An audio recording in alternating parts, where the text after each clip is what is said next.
दोस्तों, भारत और यूरोपीय यूनियन के बीच लंबे समय से एक बड़े फ्री ट्रेड एग्रीमेंट यानी एफटीए की चर्चा चल रही है। इसी साल जनवरी 2026 में यूरोपीय कमीशन के अध्यक्ष उर्सुला वॉन डेर लेयन ने भारत दौरे के दौरान दोनों पक्षों के बीच एक ऐतिहासिक व्यापार समझौते की उम्मीद जताई थी। लेकिन अब कुछ ही महीनों बाद यूरोप की तरफ से भारत के स्टील पर नई ड्यूटी लगाए जाने की खबर सामने आई है। सवाल यह है कि एक तरफ व्यापार समझौते की बात हो रही है और दूसरी तरफ भारतीय स्टील पर टैक्स क्यों बढ़ाया जा रहा है।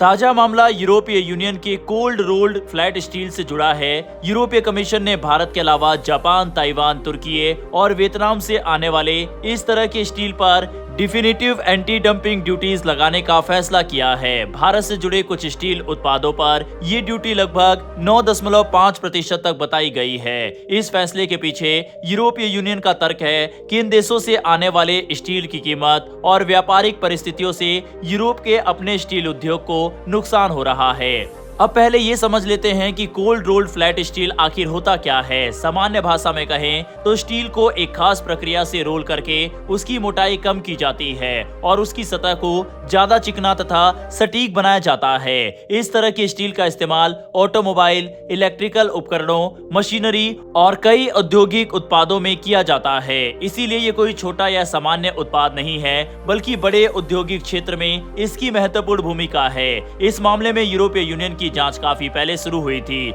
उपलब्ध जानकारी के अनुसार संबंधित जांच अगस्त 2025 में शुरू की गई थी और सितंबर 2025 में इसकी औपचारिक प्रक्रिया आगे बढ़ी। अब जांच पूरी होने के बाद अंतिम फैसला सामने आया है। भारत की तरफ से JSW स्टील जैसी कंपनियां भी इस मामले से प्रभावित होने वाली कंपनियों में शामिल हैं। लेकिन सबसे बड़ा सवाल यह है कि आखिर यूरोप को भारतीय स्टील से परेशानी क्यों हो रही है। इसका एक बड़ा कारण पिछले कुछ समय से भारत के स्टील सेक्टर में आया बदलाव है। भारत कुछ समय पहले तक फिनिश्ड स्टील का बड़ा आयातक था, यानी देश में जरूरत पूरी करने के लिए बाहर से भी काफी स्टील मंगाया जाता था। लेकिन अब स्थिति तेजी से बदल रही है और भारत अपनी घरेलू उत्पादन क्षमता बढ़ाकर दुनिया के अलग अलग बाजारों में स्टील भेज रहा है। 2025-26 के आंकड़ों के मुताबिक भारत का कच्चे स्टील का उत्पादन करीब 169 मिलियन टन रहा। फिनिश्ड स्टील की घरेलू खपत लगभग 164 मिलियन टन रही, जबकि निर्यात करीब 6.6 मिलियन टन और आयात लगभग 6.5 मिलियन टन रहा। खास बात यह है कि पिछले वित्त वर्ष के मुकाबले भारत के फिनिश्ड स्टील एक्सपोर्ट्स में लगभग 35.9% की वृद्धि दर्ज की गई।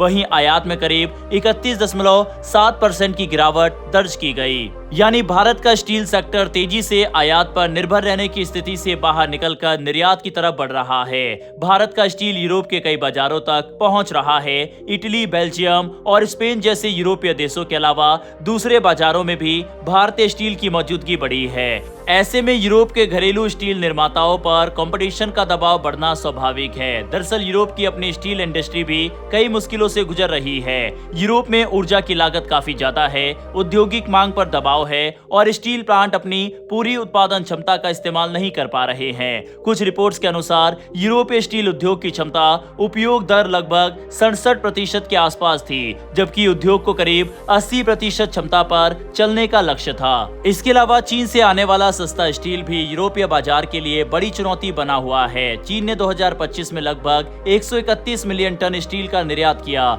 जो बेहद बड़ा आंकड़ा है। ऐसे में यहाँ एक सवाल जरूर उठता है कि अगर यूरोप की समस्या सस्ते विदेशी स्टील और अतिरिक्त उत्पादन की है, तो भारत, जापान, ताइवान, तुर्की और वियतनाम जैसे देशों पर ही नई ड्यूटी क्यों लगाई गई। यहीं से भारत और यूरोपीय यूनियन की व्यापार नीति को लेकर बहस शुरू होती है। भारत के लिए ये इसलिए भी महत्वपूर्ण है क्योंकि दूसरी तरफ दोनों पक्ष फ्री ट्रेड एग्रीमेंट को आगे बढ़ाने की कोशिश कर रहे हैं। जनवरी में जिस समझौते को ऐतिहासिक व्यापार अवसर के रूप में पेश किया गया था, अब उसी समय भारतीय कंपनियों के सामने नए व्यापार अवरोध दिखाई दे रहे हैं और स्टील पर सिर्फ 9.5% की ड्यूटी ही चुनौती नहीं है। यूरोपीय यूनियन ने 1 जुलाई 2026 से स्टील के लिए नया कोटा सिस्टम भी लागू किया है। इसके तहत एक तय मात्रा तक स्टील को अपेक्षाकृत कम या बिना अतिरिक्त टैरिफ के प्रवेश मिल सकता है, लेकिन कोटा खत्म होने के बाद अतिरिक्त शुल्क काफी ज्यादा हो सकता है। रिपोर्ट में 50% तक के आउट ऑफ कोटा टैरिफ का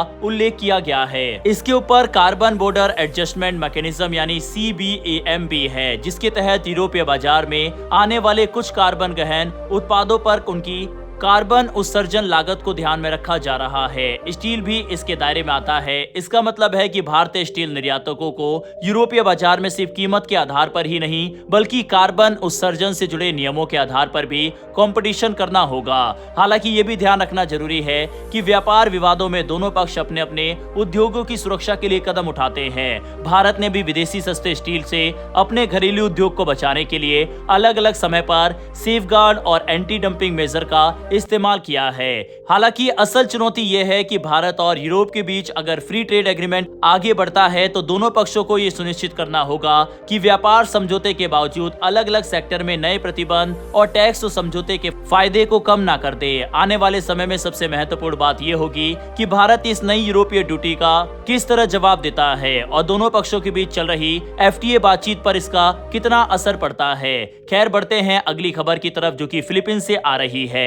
दरअसल भारत से ब्रह्मोस मिसाइल खरीदने वाला दुनिया का पहला विदेशी देश बनने के बाद अब फिलीपींस अपनी तटीय सुरक्षा को और मजबूत करने की तैयारी में है। रिपोर्ट्स के मुताबिक फिलीपींस की सेना भविष्य में ब्रह्मोस की 9 अतिरिक्त कोस्टल मिसाइल बैटरीज खरीदने पर विचार कर सकती है। अगर ये योजना आगे बढ़ती है तो पश्चिमी फिलीपींस सागर में उसकी समुद्री सुरक्षा और दुश्मन के युद्धपोतों को दूर से रोकने की क्षमता काफी बढ़ जाएगी। दरअसल फिलीपींस ने साल 2022 में भारत और रूस के संयुक्त कार्यक्रम ब्रह्मोस एरोस्पेस के साथ करीब $375 मिलियन का समझौता किया था। इस समझौते के तहत फिलीपींस को 3 शोर based anti ship missile batteries मिलने थी।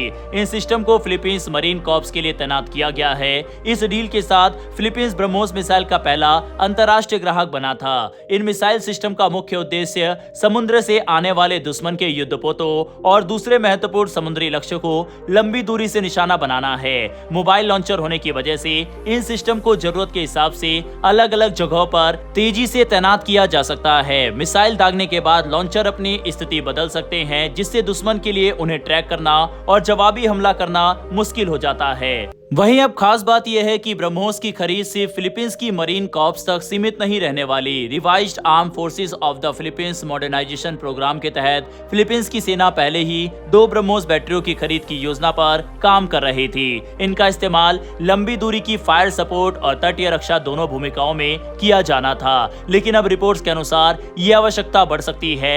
इंटीग्रेटेड शोर based anti ship missile system यानी ISBASMS के तहत फिलीपींस आर्मी की भविष्य की जरूरत 9 कोस्टल मिसाइल बैटरीज तक पहुंच सकती है। अगर इस प्रस्ताव को मंजूरी मिलती है तो फिलीपींस के अलग अलग द्वीपों और रणनीतिक समुद्री क्षेत्रों में ब्रह्मोस की तैनाती की जा सकती है। इसका सबसे बड़ा फायदा ये होगा कि फिलीपींस समुद्र के महत्वपूर्ण हिस्सों पर जमीन से ही मिसाइल कवरेज तैयार कर सकेगा। अलग अलग द्वीपों पर तैनात मिसाइल बैटरियां एक दूसरे को सपोर्ट कर सकती है और किसी संभावित दुश्मन के युद्धपोतों की आवाजाही को रोकने या उन्हें दूर रखने में बड़ी भूमिका निभा सकती है। खासकर पश्चिमी फिलीपींस सागर में बढ़ती सुरक्षा चिंताओं के बीच ये क्षमता फिलीपींस के लिए काफी महत्वपूर्ण हो सकती है। भारत और फिलीपींस के बीच रक्षा संबंध भी पिछले कुछ वर्षों में लगातार मजबूत हुए हैं। सैन्य सहयोग, प्रशिक्षण और सुरक्षा से जुड़े मुद्दों पर दोनों देशों के बीच बातचीत बढ़ी है। ऐसे में ब्रह्मोस मिसाइल सिर्फ हथियार सौदा नहीं बल्कि दोनों देशों के बीच बढ़ती रणनीतिक साझेदारी का भी महत्वपूर्ण हिस्सा बनता जा रहा है।